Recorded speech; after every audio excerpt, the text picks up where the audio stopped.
चाहे नाग पंचमी हो, चाहे श्रावण महीने की शुक्ल पक्ष की, चाहे कृष्ण पक्ष की पंचमी हो, और समझ लो अच्छे से, श्रावण महीने की पंचमी के दिन देवाधिदेव महादेव पर चढ़ाई गई शमी पत्र आस्तिक मुनि का नाम लेकर, कौन से मुनि? आस्तिक मुनि का नाम लेकर शमी पत्र को वापस उठाकर उसको अपने दरवाजे की चौखट पर कहीं पर भी या द्वार पर कहीं पर भी एक ओर रख देने पर घर के अंदर, बगीचे के अंदर सर्प प्रवेश नहीं करता। ध्यान रखिए,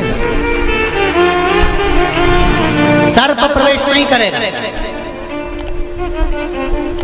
शमी पत्र समर्पित करने पर, उस शमी पत्र को आस्तिक मुनि का स्मरण करने, कौन से मुनि हैं? आस्तिक मुनि का स्मरण करने पर भीतर घर के अंदर बगीचे में सर्प भी प्रवेश नहीं। उस शमी पत्र में जया, विषहरा, शामली वारी, दौतली और देव, ये पांचों कन्याओं का भाव प्रकट हो जाता है और वो कन्याएं हमारे घर के द्वार की रक्षा करती हैं। तुम्हारे घर की बहन बेटी क्या करती है? तुम्हारे घर की बहन बेटियां क्या करती हैं? घर में बहन बेटी आती हैं तो बद्दुआ देकर नहीं जाती। घर में कन्याएं रहती हैं, बद्दुआ नहीं देती। घर की बेटियां जब दरवाजा छोड़कर शादी कर वाले दिन, विदाई के दिन अगर जाती भी हैं तो बेटियां हाथ में धान भरकर फेंक कर जाती हैं कि मेरा मायका खूब फले फूले आगे बढ़े। छापे लगाकर चली जाती हैं कि हमने हमारी जीवन की सारी दौलत, जीवन का सारा सुख अपने मायके में दे दिया है। वो बेटियां तो जया, विषहरा, शामली बारी, दौतली, देव, ये उस घर में निवास करती हैं जिससे ये पंचमी, कौन सी तिथि? पंचमी, चाहे वो शुक्ल पक्ष की हो, चाहे वो कृष्ण पक्ष की। श्रावण महीने की पंचमी के दिन शंकर भगवान पर जिस परिवार के व्यक्ति का कांवड़ जल हमने बताया है आपको, जरूरी नहीं है कि डंडा बांधकर 2 कावड़ के जल के लोटे लेकर जाओ, आप अपने हाथ में भी 2 पात्र लेकर जा सकते हैं। पंचमी तिथि के दिन हाथ में 2 लोटे जल के, 2 कलश जल के जब हम शंकर भगवान को चढ़ाते हैं तो ऊपर जो कमंडल होता है शिव जी के ऊपर जलधारी होती है, जिसमें जया, विषहरा, शामली बारी, दौतली और देव, शंकर भगवान की 5 बेटियां जिसमें विराजमान होती हैं। जब हम जल समर्पित करते हैं, हमारे पीढ़ी में, परिवार में अगर कोई अधोगति में मर गया होता है, कुंवारी अवस्था में चले गया होता है, गर्भ में मर गया होता है, गर्भ के बाहर निकल कर भी अगर कुंवारी अवस्था में चले गया होता है, तो श्रावण महीने की दोनों पंचमी पर परिवार का अगर कोई एक व्यक्ति भी जल चढ़ा देता है शंकर भगवान पर, तो सर्प की योनि में नहीं पड़ता, जीव मुक्त हो जाता, प्रेत योनि में, सर्प की योनि से मुक्त हो जाता।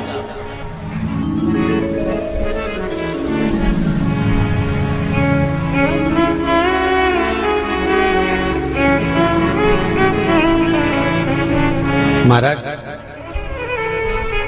हमारे यहाँ सांपों की पूजन कौन से दिन होती है, कौन सी तिथि में करते हैं? जम के बोलो जरा। नाग पंचमी। नाग पंचमी का मतलब क्या है? सांपों की पूजन करो। नाग पंचमी का मतलब होता है शंकर जी के मंदिर में जाकर 1 लोटा जल समर्पित कर दो। उसका कारण क्या है कि हमारे परिवार में, हमारे कुटुंब में कोई 7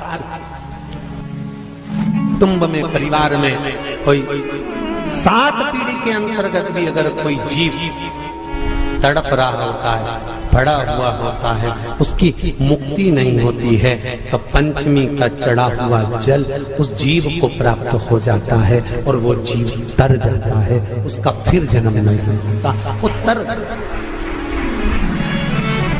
इसको मुक्तता कहता है,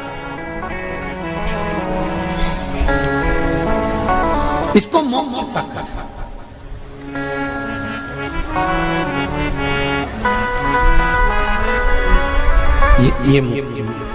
ये मोक्ष, इसी को कहेंगे कि ये मुक्तता है। महाराज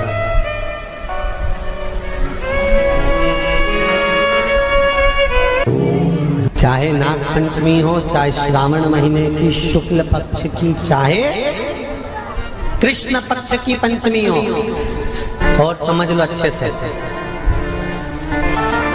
श्रावण महीने की पंचमी के दिन देवाधिदेव महादेव पर चढ़ाई गई शमी पत्र आस्तिक मुनि का नाम लेकर, कौन से मुनि? आस्तिक मुनि का नाम लेकर शमी पत्र को वापस उठाकर उसको अपने दरवाजे की चौखट पर कहीं पर भी या द्वार पर कहीं पर भी एक ओर रख देने पर घर के अंदर, बगीचे के अंदर सर्प प्रवेश नहीं करता। ध्यान रखिएगा, सर्प प्रवेश नहीं करेगा। शमी पत्र समर्पित करने पर, उस शमी पत्र को आस्तिक मुनि का स्मरण करने, कौन से मुनि है? आस्तिक मुनि का स्मरण करने पर भीतर घर के अंदर बगीचे में सर्प भी प्रवेश नहीं। उस शमी पत्र में जया, विषहरा, शामली वारी, दौतली और देव, ये पांचों कन्याओं का भाव प्रकट हो जाता है और वो कन्याएं हमारे घर के द्वार की रक्षा करती हैं। तुम्हारे घर की बहन बेटी क्या करती है? तुम्हारे घर की बहन बेटियां क्या करती हैं? घर में बहन बेटी आती हैं तो बद्दुआ देकर नहीं जाती। घर में कन्याएं रहती हैं, बद्दुआ नहीं देती। घर की बेटियां जब दरवाजा छोड़कर शादी कर वाले दिन, विदाई के दिन अगर जाती भी हैं तो बेटियां हाथ में धान भरकर फेंक कर जाती हैं कि मेरा मायका खूब फले फूले आगे बढ़े। छापे लगाकर चली जाती हैं कि हमने हमारी जीवन की सारी दौलत, जीवन का सारा सुख अपने मायके में दे दिया है। वो बेटियां तो जया, विषहरा, शामली बारी, दौतली, देव, ये उस घर में निवास करती हैं जिससे भगवान की जिंदगी किसने संवारी? ये नागलक्ष्मी है। वासुकी नाग बड़े, शेषनाग छोटे, और शेषनाग की जिंदगी अगर कोई संवारने वाली है तो ये नागलक्ष्मी, ये नागलक्ष्मी जीवन संवार।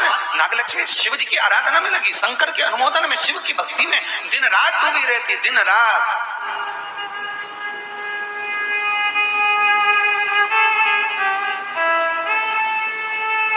कितना सुंदर संवाद है।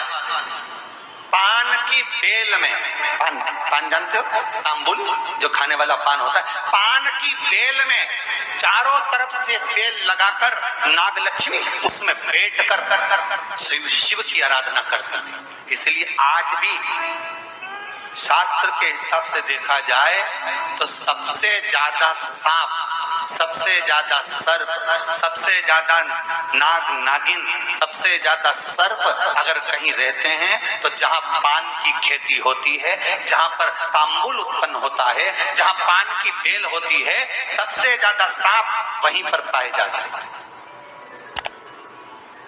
सबसे ज्यादा सांप वहीं पाए जाते हैं।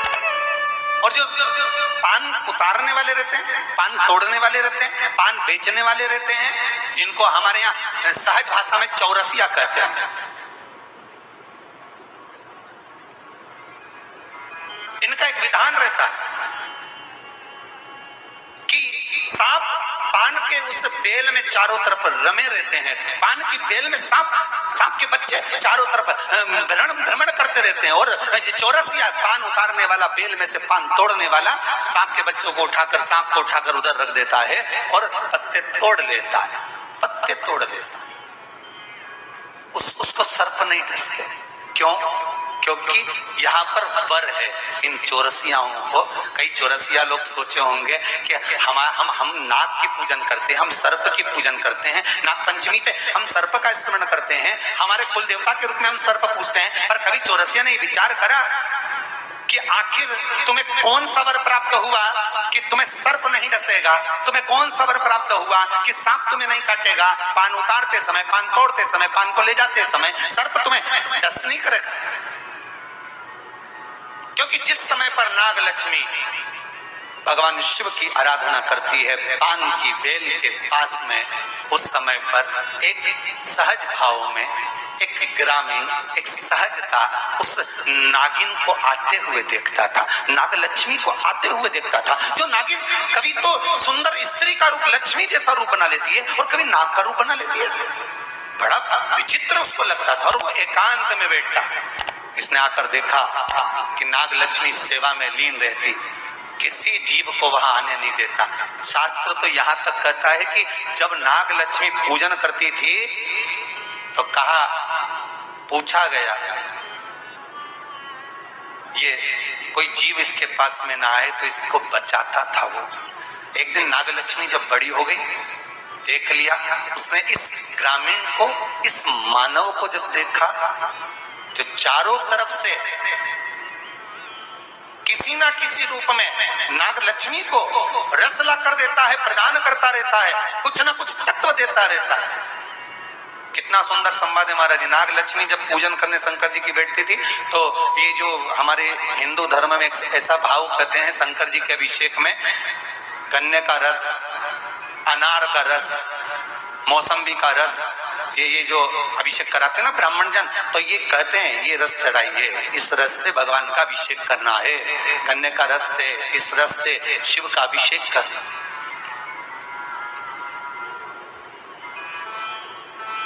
पुला कर देता, रख देता।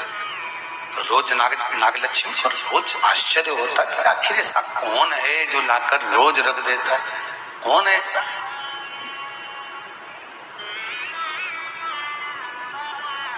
कौन ऐसा?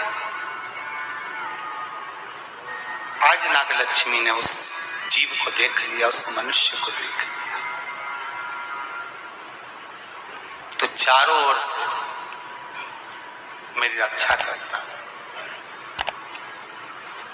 रस को लाकर शिव के लिए देता है। मैं तुझे वर देती हूं, तेरे वंश के अंदर कभी सर्प का डस नहीं होगा। तूने मेरी सेवा करी, शिव तुझे फल प्रदान करेंगे। और चारों ओर से रक्षा कर कर रस ला कर देता था, इसलिए उसका नाम का संबोधन में भी चौरसिया जोड़ा गया। चौरसिया, चारों ओर से चौकसी कर कर जो रस ला कर प्रदान कर दो, उसके नाम में भी संबोधन है। Please like, share and subscribe channel.